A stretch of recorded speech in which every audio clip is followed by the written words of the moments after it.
আসসালামু আলাইকুম এভরিওয়ান, কেমন আছেন সবাই। আজকে আমি খেজুরের গুড় দিয়ে নারকেলের নাড়ু বানানো দেখাবো।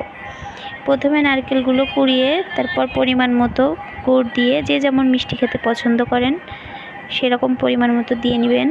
সাথে আমি একটু চিনিও অ্যাড করছি। তারপরে হাত দিয়ে সুন্দর করে এটি মাখিয়ে নেব। নেওয়ার পর ফ্লেভারের জন্য 2টা এলাচও অ্যাড করবেন। তারপর চুলায় বসিয়ে দিব। দেওয়ার পর 5 থেকে 6 মিনিট পর যখন আঠালো একটা ভাব চলে আসবে তখন নামিয়ে ফেলবো। লো ফ্লেমে এটা করতে হবে যাতে বেশি তাপ না লাগে। তারপর হাতের সাহায্যে নাড়ুগুলো সুন্দর করে বাদাম এবং তিল দিয়ে সাজিয়ে নেব। আশা করছি আমার ভিডিওটা আপনাদের কাছে ভালো লাগছে। সবাই সাথেই থাকবেন। বাই।